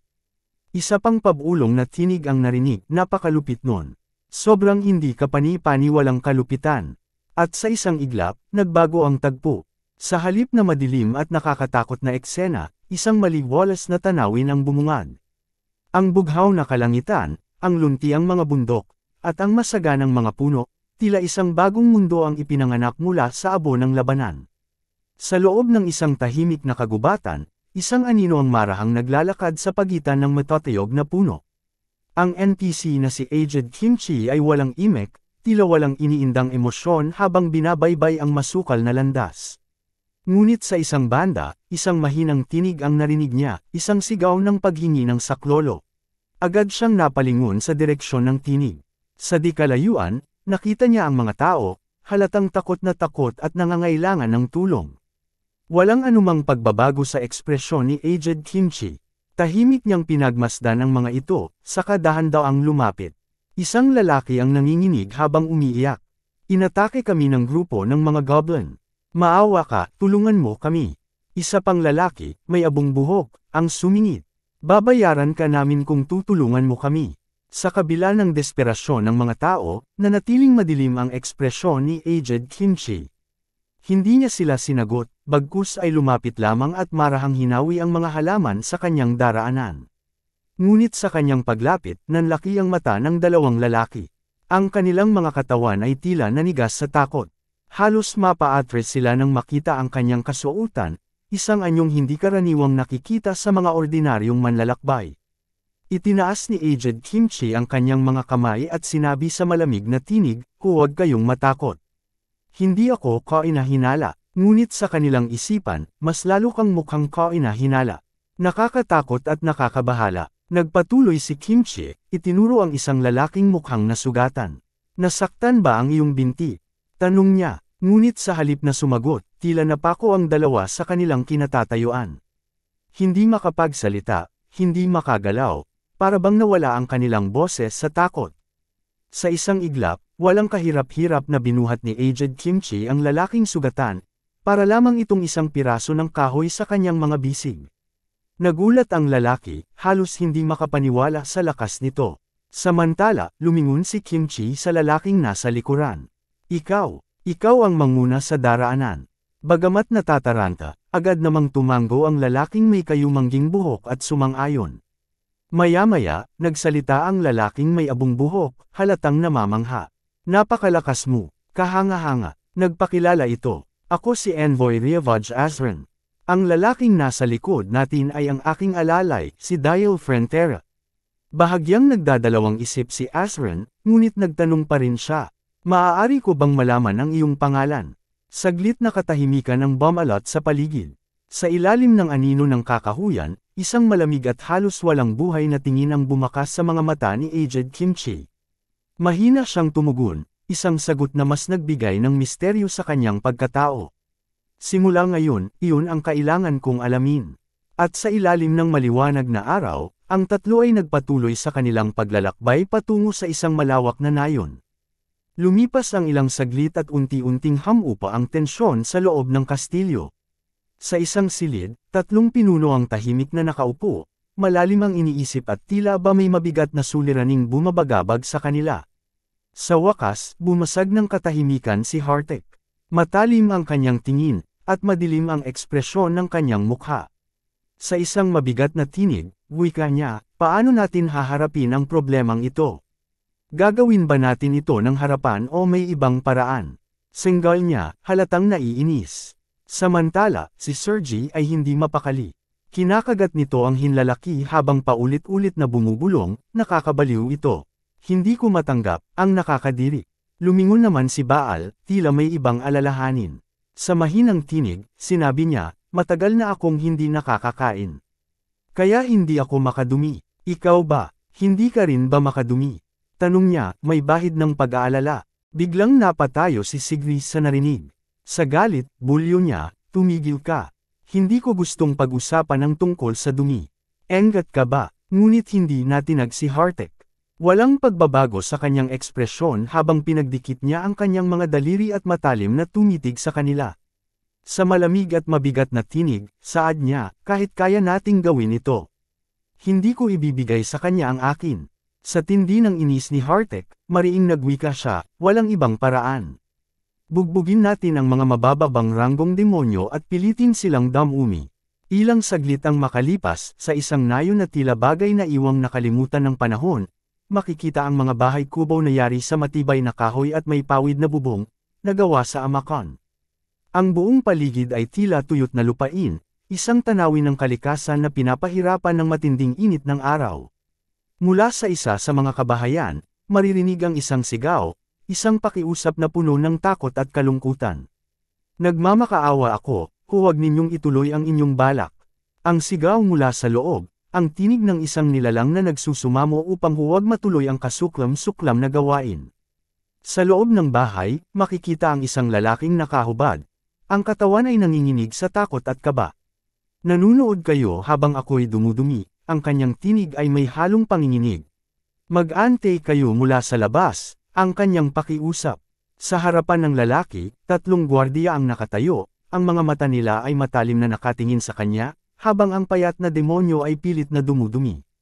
Biglang pumasok si Hartek, ang mukha nito ay puno ng madilim na ekspresyon, ang galit ay sumisirit sa kanyang tinig habang tinanong, bakit ang tagal ninyo? Isang gwardiya ang sumagot, ang boses nito ay may kasamang inis at pagod. Ganito din ang sinabi ng iba, hindi rin kami makadumi. Ang sagot nito, naglakad si Hartek patungo sa lalaki, ang mga hakbang nito ay mabigat at tiyak. Kung hindi mo ba talaga kayang magbigay sa kanila?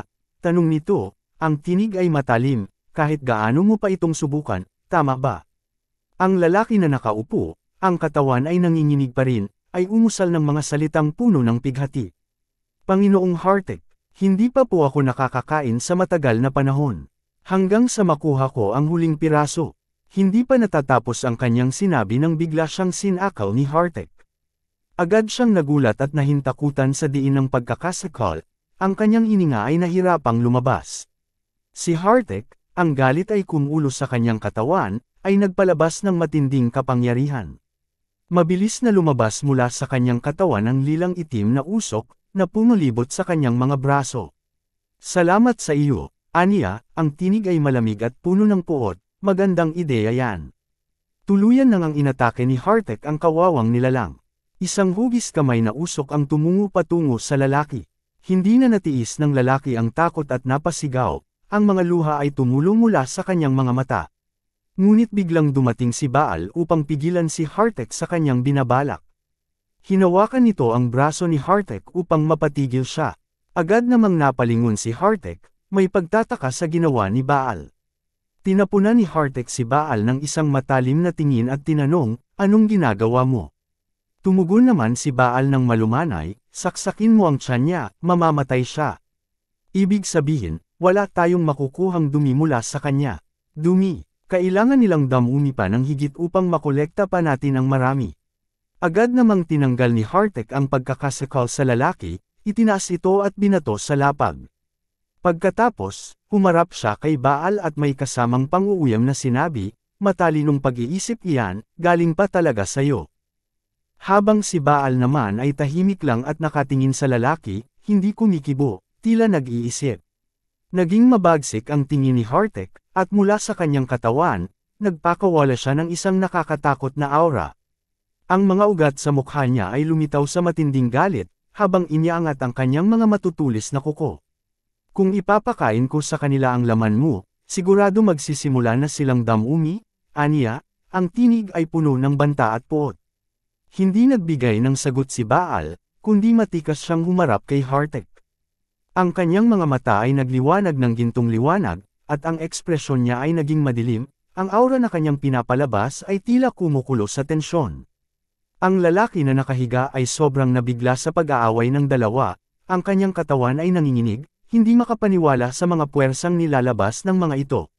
Sa takot, inaalala niyang madadami siya sa labanan ng dalawang makapangyarihang nilalang.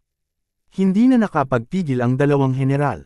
Agad silang sumugod sa isa't isa, ang kanilang mga ngipin ay nagngangalit sa galit, habang ang kanilang mga kamay ay nagpapalabas ng nakakatakot na aura, ang hangin sa paligid ay tila kumukulo sa tensyon ng kanilang salpukan.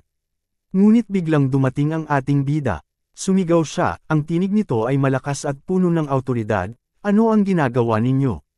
Matapos ang malakas na atakeng pinakawalan ng ating bida, makikita ang dalawa na nakahandusay sa sahig, ang kanilang katawan ay umuusok pa, tanda ng matinding enerhiyang tumama sa kanila. Hindi lang tao ang kayang damumi, pati na rin ang mga hayop, saad ng ating bida habang pinagmamasdan ang dalawa na hindi pa lubusang nakakabangon. Agad niyang iniutos na ipadala ang dalawa pabalik sa kastilyo. Sa loob ng silid ng ating bida, siya ay nakaupo sa kanyang trono, ang kanyang presensya ay nangingibabaw habang pinapulong niya ang mga general. Sa harap niya, makikita pa rin ang dalawa, ang kanilang katawan ay bahagyang umuusok mula sa pinsalang natamo sa laban. Matalim ang kanyang tinig nang magsalita siya. Walang silbi ang dumi na walang sustansya. Nagpatuloy siya sa kanyang paliwanag. Kailangan nating hanapin ang uri ng dumi na maaaring gawing pataba. Sa tabi ng ating bida, lumapit si Zephiro at ipinaliwanag, ang manure ay isang mahalagang sangkap sa pagpapayabong ng lupa. Ngunit saan natin ito makukuha? Seryosong tumugon ang ating bida, ito ay isang sangkap na nagbibigay ng sustansya sa mga pananim at nagpapabuti sa kalidad ng lupa. Idinagdag pa niya, karaniwan, ang pataba ay gawa sa abo ng kahoy, damo, lupa, balat ng itlog, at dumi ng manok. Saglit siyang tumigil bago muling nagsalita. Para sa abo ng kahoy at mga damo, maaari nating gamitin ang mga abandonadong bahay na nakita natin noon. Ngunit ang kanyang tono ay bumigat nang ipunto niya ang natitirang suliranin. Ang problema natin ay ang mga balat ng itlog at dumi ng manok. Kailangang makahanap tayo ng mapagkukunan nito. Pagkatapos niyang magsalita, biglang may sumagi sa kanyang isipan, tila isang mahalagang bagay na hindi niya maaaring balewalain. Mabilis siyang tumingin sa kanyang butler at inutusan ito, dalhin mo rito ang mapa ng mga lupain. Agad namang tumugon ang butler, yumuko bilang pagsang-ayon, at dali-daling lumabas upang sundin ang utos ng ating bida. Pagbalik nito, inilahad sa kanya ang isang malaking pergamino. Maingat niyang binuksan ang mapa at pinagmasdan ito ng time. Napabulong siya sa sarili, ang mga mata ay tumitig sa bawat detalye ng kanyang nasasakupan. Inaasahan ko na ganito ang mapa na nakita ko sa aking laro. Si Zephiro, na kanina pa tahimik na nagmamasid, ay hindi maiwasang mapansin ang pagbabago sa ekspresyon ng ating bida. Naghintay ito ng kasagutan, habang nanatiling maingat sa kilos ng kanyang general. Muling bumulong ang ating bida habang ang kanyang daliri ay dahan-daang damapo sa isang partikular na bahagi ng mapa. Ibig sabihin, tumigil siya sandali, bago muling nagpatuloy, ang kanyang tinig ay puno ng katiyakan. Dapat ko silang mahanap dito, kapag nakarating na ako sa lugar na ito. Ang tirahan ng mga demonyong tagak-dagat. Bumalik sa kanyang alaala ang tanawin ng libu-libong nagliliparang demonyong tagak sa malawak na kapatagan na ngayon ay kanyang pinagmamasdan sa mapa. Habang nilalaro niya noon ang mundong ito, nakasakay siya sa kanyang kabayo, tinatanaw mula sa malayo ang napakaraming tagak na lumilipad sa himpapawid. Napabulong siya sa sarili, sa laro, napakarami nila sa buong kapatagan. Muli niyang pinagmasdan ang bahagi ng mapa kung saan niya nakita ang mga ito noon. May bahagyang sigla sa kanyang tinig ng magpatuloy, ipinapakita nito na ang mga demonyong tagak-dagat ay may kakayahang sumipsip ng maraming sustansya mula sa lupain ng mga tao. Napangisi siya ng bahagya. Kung ganoon, maaaring magamit natin ito sa ating plano, dagdag pa niya, habang unti-unting nabubuo sa kanyang isipan ang isang estratehiya. Habang siya ay nag-iisip ng malalim, biglang nagsalita ang kanyang tagasunod na si Zephiro, bahagyang nag-aalangan sa kanyang tinig. Mahal na hari, kayo ba, balak niyong kolektahin ang dumi ng mga demonyong tagak-dagat? Saglit na natigilan ang ating bida, ngunit agad siyang napangiti at tumugon ng may bahagyang paghanga sa katalinuhan ng kanyang tagasunod. Oh, ang bilis mo namang makasunod, ani niya, habang muling pinag-aralan ang mapa sa kanyang harapan. Hindi nag-aksaya ng oras si Zephiro at nagpatuloy sa kanyang paliwanag. Ang lugar na iyon ay tinatawag na ang bangin na walang balikan. Tumigil siya saglit, bago seryosong nagdagdag, walang matibay na mahahawakan doon. Kapag nahulog ka, malulunod ka sa magulong alon. Ang kanyang tinig ay may bahagyang pag-aalala, ngunit sa kabila nito, alam niyang hindi ganoon kadaling maapektuhan ang kanilang hari. Tumugon ang ating bida at sinabi na well alam ko iyon, at sa isip niya biglang nabahala siya at sinabi sa sarili na dahil ang lugar na iyon, ay hindi sistematikong naaabot ng mga manlalaro. Tumitig ito ng nakakapangilabot at sinabi, kaya kung akyatan ang lugar na iyon. Nagbago ang tagpo, nakatayo ngayon ang ating bida at ang kanyang mga kawani sa harap ng napakataas na batuhan. Sa tuktok nito, nagliliparan ang napakaraming demonyong tagak, ang kanilang mga pakpak ay bumubuo ng anino sa pulang kalangitan. Sa ibaba naman, ang dagat ay tila isang halimaw na naghihintay ng mga mahuhulog, ang alon nito'y galit na humahampas sa matatarik na bangin. Tahimik na nakamasid ang lahat. Sa likuran, si Hartek ay napatingin sa ating bida, iniisip kung ano ba talaga ang balak nito. Bakit siya handang harapin ang isang lugar kung saan marami na ang nabigo? Ang ating bida naman ay may madilim na ekspresyon, ang kanyang pulang mata ay nagliliwanag na parang dugo sa gitna ng dilim. Sumagi sa kanyang isipan ang mga alamat at kasaysayan ng lugar na ito. Marami nang nagtangkang manghuli ng mga demonyong tagak-dagat mula pa noong unang panahon, bulong niya sa sarili. Ngunit silang lahat ay nauwi lamang sa pagbagsak, at naging biktima ng mga alon. Mula sa malalim na pag-iisip, seryoso siyang lumingon sa kanyang mga tauhan. Sa malamig at matatag na tinig, inihayag niya ang kanyang plano. Aakyatin ko ang tuktok. Kapag nandoon na ako, ihahagis ko pababa ang mga sako na naglalaman ng dumi at mga balat ng itlog. Tumigil siya saglit, saka itinuro ang kanyang mga tauhan gamit ang isang matalim na daliri. Siguraduhin ninyong saluhin ninyo ang lahat ng ito. Sa kanyang nanlilisik na tingin, walang sino man ang naglakas loob na magtanong o magduda. Alam nilang kapag nagtagumpay ang planong ito, ang lahat ay makakakain ng mainam. Isang mabangis na ngiti ang gumuhit sa kanyang labi, isang ngiting nagpapahiwatig ng seguridad sa kanyang kakayahan, at isang babala na walang puwang para sa pagkakamali. Natahimik si Baal sa sinabi ng ating bida, hindi maunawaan ang kanyang balak. Napayuko ang ating bida, muling naalala ang paghihirap ng kanyang nasasakupan, ang gutom, ang sakit, at ang kawalan ng pag-asa. Tila nadama niya ang bigat ng kanilang pagdurusa. Kahit alam niyang delikado, hindi siya nagdalawang isip. Lumapit siya sa bingit ng lupa, inihanda ang sarili habang ang malalakas na alon sa ibaba ay nagngangalit na parang sumisigaw ng babala. Itinaas niya ang tingin sa matataas na bato at bumulong sa sarili. Sa aking pang-13 paglalaro, dagdag pa niya, sinubukan ko ang lahat ng paraan upang makaakyat. Naghanda ang ating bida, mabilis na bumwelo at dumausdas patungo sa bingit. Sa kanyang isipan, bumulong siya sa sarili. Sinubukan ko na ng daan-daang beses. Paulit-ulit akong namatay sa proseso. Tuluyan ng tumalon ang ating bida, isang mataas at tiyak na lundag patungo sa matarik na bato. Sa likuran niya, ang 4 na tauhan ay nakatutok sa bawat kilos niya, hindi makapaniwala sa kanyang liksi at tapang. Tahimik nilang inaabangan ang susunod na mangyayari. Habang nasa ere, handang kumapit sa matataas na bato, bumulong siya sa sarili. Sa huli, napagtagumpayan ko ito. Pagdapo niya sa bato, isang matibay na kapit ang kanyang ginawa, bakas sa kanyang mukha ang matinding determinasyon. Sa pagitan ng kanyang hingal, muling sumagi sa isip niya. Napagtagumpayan ko ito, dahil sa pagsasamantala sa glitch. Ngunit bago pa niya maituloy ang pag-akyat, biglang nagkaroon ng bitik ang batong kanyang hinawakan. Sa isang iglap, nadurog ito, dahilan upang mawalan siya ng suporta. Mula sa ibaba, napatitig ang kanyang mga tauhan, na puno ng pag-aalala ang kanilang mga mata habang tinitingala ang kanilang hari. Ngunit sa halip na matakot, mabilis na binuksan ng ating bida ang kanyang inventaryo, at sa isang kisap mata, sinimulan niyang tanggalin ang lahat ng kanyang kasuotan. Alisin ang lahat ng nakasuot. Sigaw niya. Sa loob ng sistema, agad na nawala ang kanyang mga kasuotan, tumambad ang hubad na katawan ng ating bida. Ang apat niyang tauhan ay natigilan, hindi makapaniwala sa kanilang nasaksihan. Nanlaki ang kanilang mga mata, hindi alam kung ano ang mas nakakagulat, ang biglaang pagkawala ng kasuotan ng kanilang hari o ang susunod niyang hakbang. Sa kanyang ginawa, makikita ang katawan niyang lumusot sa bato at lumubog rito, isang malinaw na glitch. Tanging ang kanyang puweten at ilang bahagi ng katawan ang nakadungaw, na siyang naging pambihirang tanawin para sa kanyang mga tauhan. Napanganga ang mga ito, nanginginig sa kanilang nasasaksihan.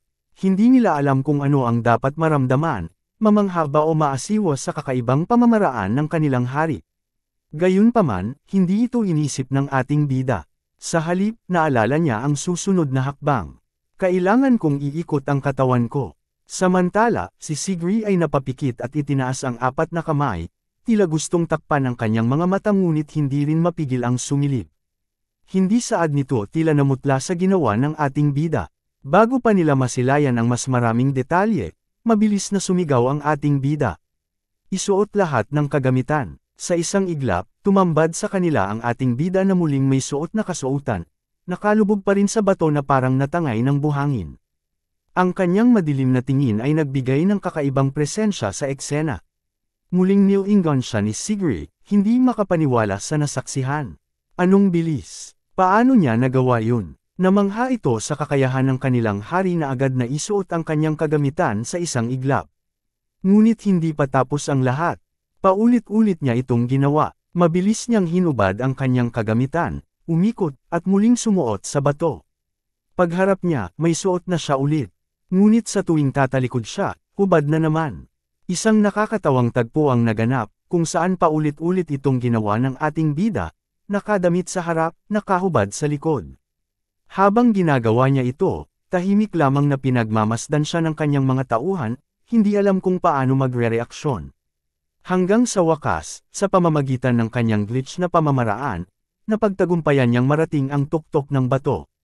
Nang tumayo siya sa itaas, tumunghay siya sa lahat ng nasa ibaba, tila isang bayani na matagumpay na nakarating sa rurok ng tagumpay. Sa kanyang seryosong mukha, masisilayan ang determinasyon at pagmamalaki sa kanyang nagawa. Muling sumagi sa kanyang isipan ang kanyang eksperimento sa kastilyo, ang pagsubok sa glitch na ito. Napabulong siya sa sarili, isang mundo kung saan ang sistema ng laro ay umiiral, mayroong inventaryo ng kagamitan. Nang tuluyang gumana ang glitch, napasigaw siya sa tuwa. Oh, kaya pala posible ito. Sa gitna ng kanyang excitement, napatigil siya sandali. Muling bumalik sa isip niya ang lahat ng kanyang pinagdaanan. Pinagsama-sama ko ang lahat ng impormasyong ito, nag-eksperimento ako, at sa wakas, nakumbinsi akong posible ito. Si Baal ay namangha habang nakatuon ng tingin sa lugar kung saan tumalon ang ating bida. Saad nito, sinabi ng kanyang kamahalan na pakakainin niya tayong lahat. Saglit siyang tumigil, ngunit sa sumunod na sandali, isang matibay na desisyon ang nabuo sa kanyang isipan. Aakyat ako at tutulungan siya. Samantala, si Zep-Hero ay nanatiling nakatitig sa tuktok, hindi lubos maunawaan ang sinabi ni Baal. Paumanhin, Panginoong Baal, ang lugar na iyon ay. Hindi pa siya natatapos sa pagsasalita nang biglang tumakbo si Baal palapit sa bingit, determinado sa kanyang balak. Hoy, huwag, hindi mo ito pwedeng gawin. Sigaw ni Zep-Hero, sinubukang pigilan ito. Ngunit huli na, sa isang mabilis at matikas na hakbang, sumugod si Baal patungo sa bingit ng lupa. Sa pagtalikod ng ating bida, bigla niyang narinig ang kaguluhan sa ibaba. Agad siyang napalingon, bumilis ang tibok ng kanyang puso, may hindi magandang nangyayari. At doon niya nakita, si Baal, tumatalon mula sa bingit. Habang nasa ere, buong sigasig itong sumigaw, si Baal ay susunod sa kanyang kamahalan. Napamulagat ang ating bida, natarante siya, bumalot ang gulat sa kanyang mukha. Anong ginagawa mo? Sigaw niya, ngunit huli na ang lahat. Pagdating ni Baal sa mataas na bato, sinubukan itong kumapit, ngunit agad itong gumuho. Wala na siyang mahahawakan, tuluyan na siyang bumabagsak pababa. Hindi ito inasahan ni Baal, akala niya, magagawa niya ito, tulad ng kanyang hari. Ngunit sa isang iglap, isang kamay ang mabilis na sumunggab sa kanya. Ang ating bida, mahigpit niyang hinawakan ang kamay ni Baal, hindi alintana ang bigat nito. Mabilis niyang hinubad ang kanyang panlabas na kasuotan, ginamit iyon upang masigurong magamit ang glitch at maligtas si Baal na ngayon ay nakabitin sa pagitan ng buhay at kamatayan. Ramdam niya ang matinding puwersang humahatak pababa. Dumidikit ang katawan niya sa matigas na bato, habang tumatagaktak ang kanyang pawis. Ang kanyang mga ngipin ay mahigpit na nagkikiskisan sa hirap. Napakabigat niya, napapikit siya sa tindi ng sakit sa kanyang braso, tila ba mapupunit ito anumang oras. Ngunit sa kabila ng lahat, hindi niya pa rin binibitawan si Baal. Subalit, bigla niyang naalala ang isang bagay. Hindi, sandali lang. Bakit ko pa siya inililigtas? Isang matalim na kirot ang sumaksak sa kanyang isipan. Isa siya sa 4 na general ng demonyo, isang banta sa akin. Hindi ba mas mabuti kung mawala na lang siya? Isang sandali ng pag-aalinlangan, isang saglit ng pagdududa, isinaad niya kay Baal, naiintindihan mo ba? Wala akong rason para iligtas ka ngayon. Nanlamig si Baal sa malamig at matigas na tinig ng ating bida. Ang mga mata nito ay matalim, puno ng panlilinlang at pag-aalinlangan. Habang patuloy siyang nakakapit, muling sumagi sa kanyang isipan ang isang alaala mula sa nakaraan. Sa isang bahay inuman at kainan. Sa kanyang harapan, isang lalaking nakayuko, umiiyak, humihikbi, tila isang taong wala ng ibang matatakbuhan. Jiang Chol, pakiusap, kahit ngayon lang, tulungan mo ako. Nanginginig ang tinig nito, puno ng pangungulila at desperasyon. Hindi ako pinapayagan ng propesor na ipasa ang aking sanaysay. Gusto niya akong gawing alipin sa trabaho habang buhay. Pakiusap, maaari mo ba siyang kausapin? Sunod-sunod na pagmamakaawa nito sa ating bida. Ngunit nanatiling tahimik si Jiang Chol. Hindi niya kayang sagutin ang kanyang junior, ang taong laging sumusunod sa kanya saan man siya magpunta. Ang mga mata niya'y madilim, walang kahit anong emosyon. Habang patuloy na umaagos ang luha sa kanyang mga mata, mahina ngunit puno ng pag-asang winika ng kanyang junior. Sa ganitong paraan, kahit papaano, mababasa niya ang sanaysay ko. Bahagya itong yumuko, pilit na pinipigil ang pag-iyak. Mahal ka ng mga propesor, ikaw ang pinakamahusay. Paulit-ulit ang pagsusumamo nito, nanginginig ang tinig sa pagitan ng mga hikbi. Ngunit ang ating bida ay nanatiling tahimik, tila isang matigas na pader na hindi matitinag. Sa loob-loob niya, may isang bahagi ng kanyang isip ang bumubulong. Dahil ako ang pangunahing alipin, baka makinig ang propesor. Pero, huminga siya ng malalim, itinaboy ang anumang pag-aalinlangan. Sa malamig na tinig, isinagot niya. Iyan ay problema mo. Tila biglang nanlamig ang kanyang junior. Dahan-dahan nitong ibinaba ang ulo, at sa isang iglap, naglaho ang bahid ng pag-asa sa kanyang mukha. Natakot akong mawala ng pabor, natakot akong mailagay ang sarili ko sa alang-inang sitwasyon, saad ng ating bida sa kanyang sarili. Walang ibang narinig sa pagitan nila kundi ang mahina nitong paghikbi. Hindi ito nagsalita, hindi rin nagalit, tanging lungkot lamang ang makikita sa kanyang turan. Samantala, ang ating bida, tahimik siyang tumalikod at naglakad palayo. At sa sandaling iyon, alam niyang may isang bagay siyang iniwan sa likod. Isang alaala na hindi na mababago kailanman. Bumalik sa kasalukuyan, hindi pa rin binibitiwan ng ating bida si Baal. Pilit niya itong inaangat, kahit naramdam niya ang bigat na parang bumabagsak na mundo sa kanyang mga bisig. Makikita sa kanyang mukha ang matinding paghihirap, halos lumabas na ang lahat ng ugat sa kanyang katawan at noo. Tumagaktak ang kanyang pawis, tila isang agos ng tubig na bumabalot sa kanyang balat. Ang lalaking ito, muli siyang napalunok, pilit nilalabanan ang pagod. Baka matulungan ko siya ngayon. Sa sandaling iyon, hinigpitan ng ating bida ang kanyang pagkakahawak. Mas mariin, mas matibay, kaya susubukan ko pa ng kaunti. Nararamdaman niya ang puwersang humihila sa kanya pababa, bawat saglit ay isang matinding pagsubok. Ngunit hindi siya bumitaw. Nanginginig ang kanyang katawan sa pagod, ngunit nananatili siyang matatag. Ang kanyang mukha ay bakas ng matinding paghihirap, habang ang mga mata niya ay nagliliyab sa determinasyon. Kung piniga ko pa ng kaunti ang lahat ng meron ako, kung ibinigay ko ang lahat hanggang sa huli. Muling sumilay sa kanyang isipan ang larawan ng kanyang junior, may masayang ngiti. Isang matinding kirot ang bumalot sa kanyang dibdib. Ang mukha niya sa aking alaala ay maaaring siya'y nakangiti imbes na ganoon, saad ng ating bida ng may konsensya. Sa huling hibla ng kanyang lakas, isang malakas na sigaw ang pamunit sa kanyang dibdib. Hinayla niya si Baal mula sa kailaliman, ang kanyang mga bisig nanginginig sa bigat, ang bawat hibla ng kanyang kalamnan ay nag-aapoy sa matinding pagsisikap. Nagtunugan ang kanyang mga buto, parang anumang saglit ay bibigay ang kanyang katawan. Halos hindi na siya makahinga, pero hindi siya umatras. Sa isang huling bagzo ng puwersa, isinagad niya ang lahat, inaangat si Baal mula sa kanyang ibaba at buong lakas na itinapon paitaas. Sa tindi ng puwersa, umikot si Baal sa ere bago malakas na bumagsak sa itaas. Nakahinga ng maluwag ang ating bida at agad na sumunod. Agad niyang sinuot ang kanyang mga kagamitan at napansin si Baal na nakaluhod, halatang nag-aalala sa kalagayan ng kanyang hari. Samantala, mahigpit na hinawakan ng ating bida ang kanyang braso, ramdam niya ang kirot habang patuloy na naghahabol ng hininga. Nararamdaman ni Baal ang bigat ng utang na loob sa kanyang dibdib habang nakatitig sa kanyang kamahalan. Ahagyang nanginginig ang kanyang tinig nang bumukas ang kanyang bibig. Iniligtas ng kanyang kamahalan si Baal, kapalit ng sarili niyang sugat. Kasabay ng mahina niyang buntong hininga, itinuloy niya ang kanyang mga salita. Wala naman siyang dahilan para gawin iyon. Hindi na niya napigilan ang tanong na bumabagabag sa kanyang isipan. Kaya bakit? Dahan-daang tumayo ang ating bida, inaayos ang kanyang sarili habang mariing hinahawakan ang nasugatang braso.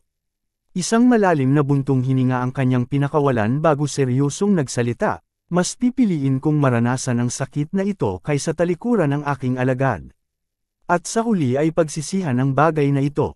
Isang tapat at matatag na pahayag, direktang tinuran kay Baal.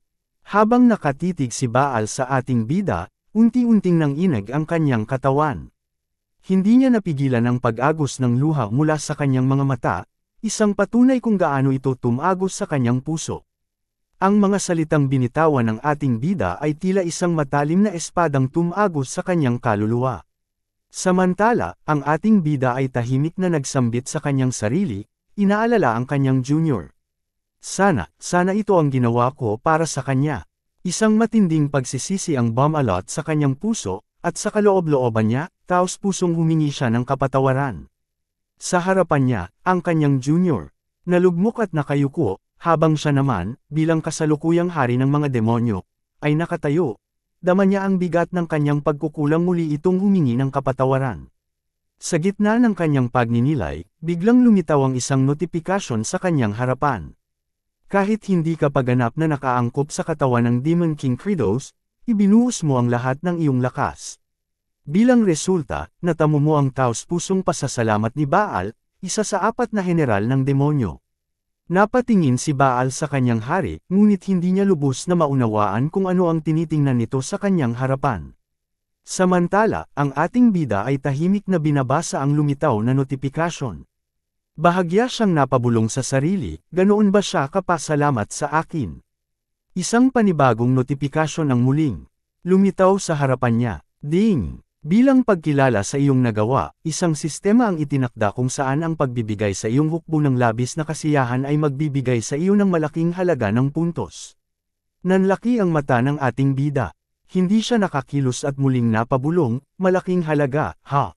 Isang tanong na tila sumasalamin sa kanyang pag-iisip, ano kaya ang magiging papel ng sistemang ito sa kanyang bagong buhay bilang hari ng mga demonyo? Kasunod nito, isang huling notifikasyon ang lumitaw sa kanyang harapan. Ding! Happy Point Accumulation System, ang nabuksan. Hanggang dito na muna ang ating kwento tungkol sa ating bida na si Jiang. Sana ay nagustuhan ninyo mga kazen. Sisiguraduhin po namin na ito ay itutuloy. Maraming salamat po ulit sa inyong walang sawang pagsuporta.